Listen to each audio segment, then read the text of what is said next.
తన 100 రోజుల పరిపాలనలో వరదలు, ఆడపిల్లల మీద రేపులు, వైఎస్ఆర్సీపీ వాళ్ళని మర్డర్ చేయటం, నరికి చంపటం, వాళ్ళ మీద తప్పుడు కేసులు పెట్టి ప్రజలకు ఇచ్చిన ఏ హామీ నెరవేర్చలేదు. కాబట్టి ప్రజల్లో తనకొస్తున్న చెడ్డ పేరుని డైవర్ట్ చేయడానికి డైవర్షన్ పాలిటిక్స్లో ఈరోజు వెంకటేశ్వర స్వామిని కూడా చంద్రబాబు నాయుడు గారు వదలలేదనేది మనకు స్పష్టంగా కనిపిస్తోంది. ఎందుకంటే ఆయనకి ఎప్పుడూ అలవాటు, ఎప్పుడెప్పుడు ఆయనకి చెడ్డ పేరు వస్తుందో అప్పుడు ఏదో ఒక ఇష్యూని ఆయనే క్రియేట్ చేస్తాడు. దాన్ని తన వర్గీయులతో పబ్లిసిటీ చేయటం, దాని మీద డిస్కషన్లు చేసి ఎదుటి వాళ్ళ మీద నిందలు వేయటం ఆయనకు అలవాటే. కానీ ఈరోజు మీరు చూస్తే సాక్షాత్తు టీటీడీలో తిరుమల లడ్డూ మీద ఇంత దిగజారుడుతనంగా చంద్రబాబు నాయుడు గారు మాట్లాడతారని ఎవరు ఎక్స్పెక్ట్ చేయలేదు. ఈరోజు ఆయన మాట్లాడాక ప్రతి ఒక్కరు కూడా చీకొట్టడం మనం గమనిస్తూనే ఉన్నాం. ఎందుకంటే సాక్షాత్తు చంద్రబాబు నాయుడు గారి కొడుకే చెప్పాడు టీటీడీలో ముఖ్యమంత్రికి ఎటువంటి సంబంధం ఉండదు అని. అలాంటప్పుడు జగన్మోహన్ రెడ్డి గారు ఏదో దగ్గరుండి తిరుపతి లడ్డూలో యానిమల్ ఫ్యాట్ని మిక్స్ చేయించినట్టుగా ఆయన ఈరోజు ఆరోపించడం ఎంతవరకు సబబని నేను అడుగుతున్నాను. ఒక్కసారి మీరు గమనించండి, చంద్రబాబు నాయుడు గారు ముఖ్యమంత్రి అయిన తర్వాత జూన్ 21వ తేదీ ఈవోగా శ్యామలరావు గారు మరి అక్కడికి రావడం జరిగింది. నెయ్యి వాసన చూస్తూ లడ్డూలో స్వచ్ఛమైన నెయ్యిని మేము వినియోగిస్తున్నామని ఆయన చెప్పడం కూడా మీరు అందరూ గమనించుంటారు. జూలై 6వ తేదీ 12వ తేదీ 2 సార్లు ట్యాంకర్లది టెస్ట్ చేయడం జరిగింది. అందులో వెజిటబుల్ ఫ్యాట్ మిక్స్ అయింది కాబట్టి దాన్ని రిజెక్ట్ చేశాము, దాన్ని వాడలేదు అని శ్యామలరావు గారు చెప్పడం మనం అందరం కూడా గమనించాం. అలాంటిది 2 నెలల తర్వాత ఇప్పుడు చంద్రబాబు నాయుడు టీటీడీకి సంబంధించిన దాన్ని టీడీపీ ఆఫీసులో ప్రెస్ మీట్ పెట్టి ఇలా యానిమల్ ఫ్యాట్ కలిసింది అని ఒక నింద వేసినప్పుడు దాన్ని సమర్థిస్తూ మళ్ళీ శ్యామలరావు గారితో ప్రెషర్ పెట్టి ప్రెస్ మీట్ పెట్టించి ఎలా మాట్లాడిచ్చారో మీ అందరూ కూడా గమనించారు. సాక్షాత్తు నారా లోకేష్ గారే చెప్పారు టీటీడీతో ముఖ్యమంత్రికి సంబంధం లేదు అని. అలాంటప్పుడు జగన్ గారి మీద ఎలా నిందలేస్తారని నేను అడుగుతున్నా. ఈరోజు మీ ప్రభుత్వంలో మీ ఈవో ఉండగా మీరు టెస్టింగ్ చేసిన మిల్క్లో వెజిటబుల్ ఫ్యాటా ఇంకో ఫ్యాటా ఉంటే దానికి బాధ్యత ఎవరు? శ్యామలరావు గారా, లేదా ప్రభుత్వంలో ఉన్న చంద్రబాబు నాయుడు గారా, లేదా ఎవరు టీటీడీ బోర్డులో ఉన్న మెంబర్సా? సో ఇది ఒకసారి మనం ఆలోచించాల్సిన విషయం. అంటే ఈవో గారు తాను జాయిన్ అయినప్పుడు ఏం చెప్పాడు, ఈరోజు చంద్రబాబు నాయుడు ప్రెషర్ పెట్టాక ఏం చెప్పాడు అనేది భక్తులందరూ కూడా గమనించాల్సిన విషయం. రెండవది మీరు చూస్తే చంద్రబాబు నాయుడు డైవర్షన్ పాలిటిక్స్ ఎప్పుడూ చేస్తుంటారు.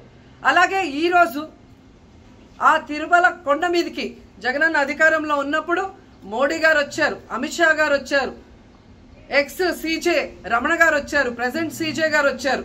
అంతెందుకు చంద్రబాబు నాయుడు ఫ్యామిలీతో సహా వెళ్ళాడు, పవన్ కళ్యాణ్ గారు వెళ్ళారు. లడ్డూలో ఏమాత్రం రుచి తేడా ఉంటే ఆ రోజే వాళ్ళు కంప్లైంట్లు ఇచ్చుంటారుగా, ఎందుకు కంప్లైంట్లు ఇవ్వలేదు? ఇప్పుడు ఆ 5 సంవత్సరాల్లో ఏదో జరిగిందని నింద వేయటానికి ఈరోజు టీటీడీని ఎంచుకొని తిరుమల తిరుపతి దేవస్థాన ప్రతిష్టను దిగజార్చడం ఎంతవరకు కరెక్ట్ అని భక్తులందరూ కూడా ఒకసారి ఆలోచించాల్సిన అవసరం ఉంది. అండ్ మూడోది, ఈరోజు ఎవరైతే బీజేపీ నాయకులు కూడా మాట్లాడుతున్నారో వాళ్ళని నేను అడుగుతున్నా, ఇదే టీటీడీ బోర్డులో మెంబర్లుగా బీజేపీకి సంబంధించిన వాళ్ళు ఉన్నారు. మరి ఆ రోజు తప్పు జరిగితే వీళ్ళందరూ ఎందుకు మోడీ గారికి అమిత్ షాకి ఇన్ఫార్మ్ చేయలేదు, ఎందుకు దీని మీద చర్యలు చేపట్టలేదు అనేది నేను అడుగుతున్నా. అలాగే ఈరోజు తెలుగుదేశం పార్టీ అధికార పార్టీలో ఉన్న వేమిరెడ్డి ప్రశాంతి గారు ఆ 5 సంవత్సరాల కాలంలో ఈ పర్చేసింగ్ కమిటీలో 5 సంవత్సరాలు ఉన్నారు. అలాగే ఇప్పుడు మంత్రిగా ఉన్న పార్థసారథి గారు కూడా పర్చేసింగ్ కమిటీలో ఉన్నారు. మరి వాళ్ళని విచారించండి అండి, ఆ బోర్డు మెంబర్లందరినీ బయటకు వచ్చి మాట్లాడమని చెప్పండి, తప్పు జరిగిందా లేదా.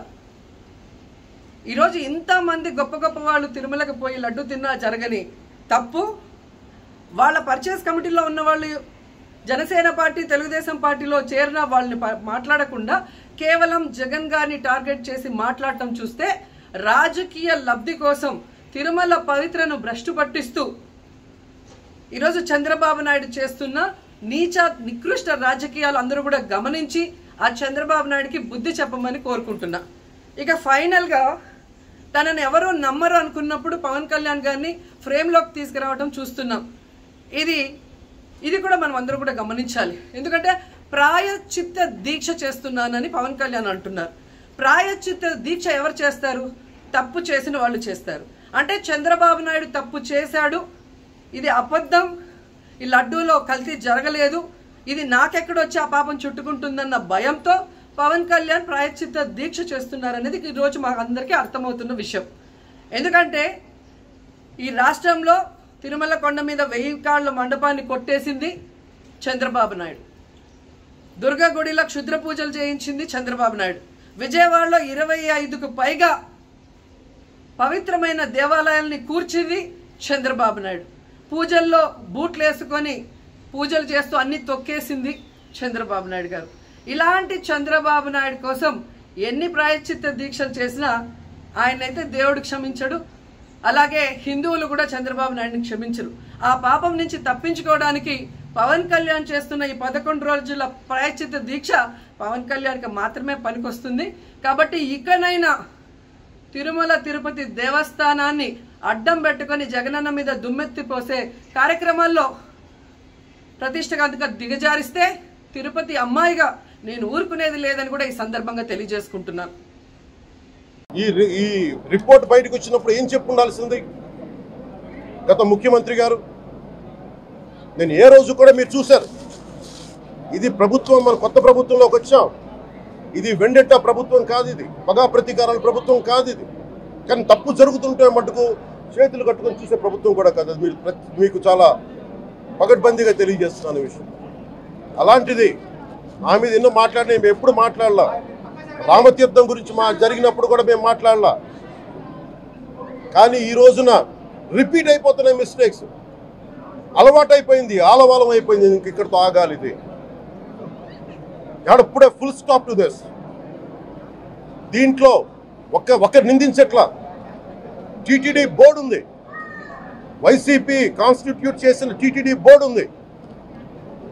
వైవి సుబ్బారెడ్డి గారు ఉన్నారు టీటీడీ చైర్మన్గా, టీటీడీ ఈవోగా ధర్మారెడ్డి గారు ఉన్నారు. మళ్ళీ వాళ్ళు కాకుండా కొత్తగా వచ్చారు. ఈ 5 సంవత్సరాలు ఈ బోర్డు ఏం చేస్తూ ఉంది? ఈ టీటీడీ బోర్డుని మేము ప్రశ్నిస్తున్నాం. మీరు బయటికి రండి. గత ముఖ్యమంత్రి ఏం చేసి ఉండాల్సింది? వచ్చినప్పుడు మీరు పంపించండి ల్యాబ్స్కి. మీకు ఎవరైతే తప్పులు చేశారో వారి మీద మీరు చర్యలు తీసుకోండి చెప్పాలి. కానీ తప్పులు చేసిన వాళ్ళు వెనకేసుకొచ్చే విధానం ఏంటో నాకు అర్థం కావట్లేదు. ఇది ఆయన మార్చుకోవాలి.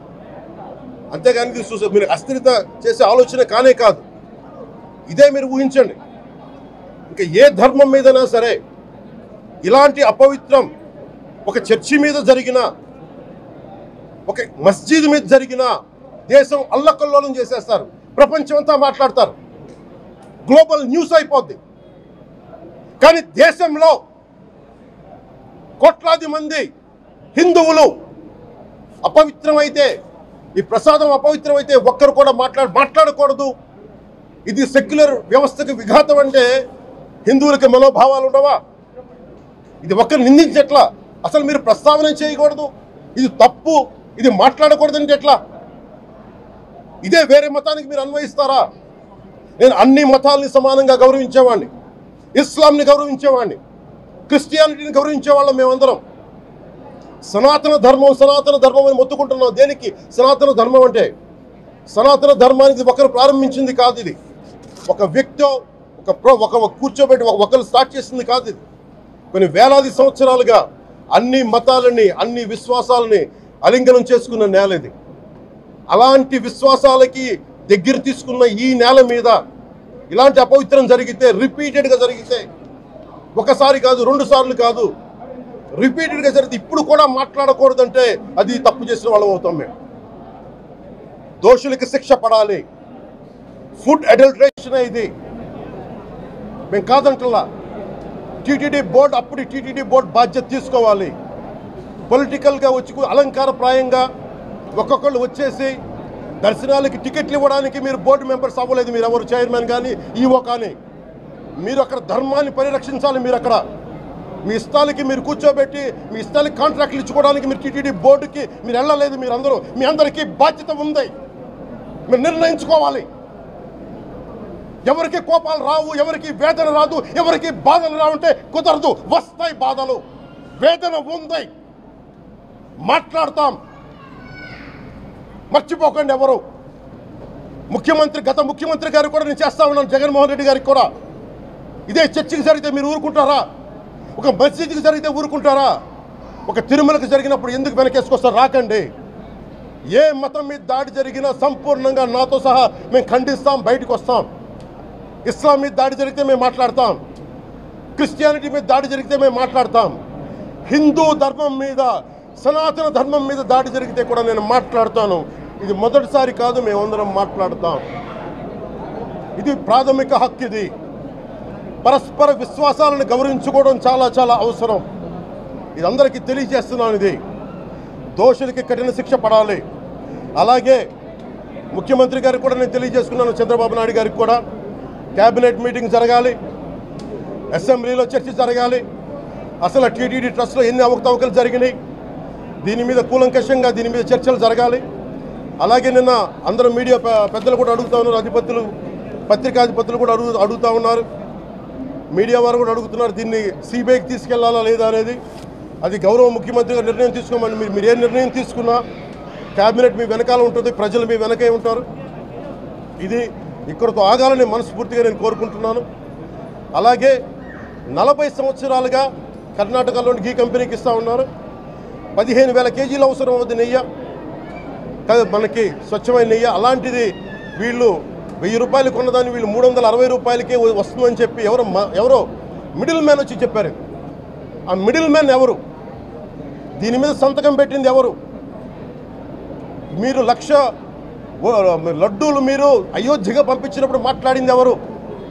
చెక్ చేశారా? క్వాలిటీ చెక్ చేశారా?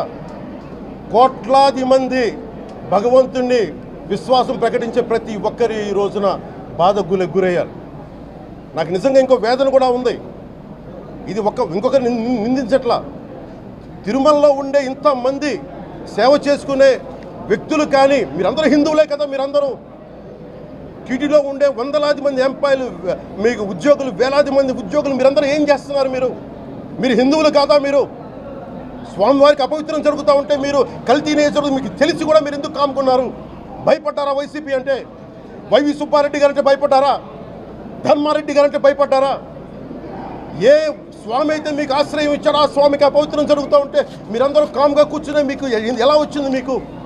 ఇది నేను సాటి హిందువులను కూడా నేను ప్రశ్నిస్తున్నాను. మీరు కూడా తప్పు చేశారు దీంట్లో.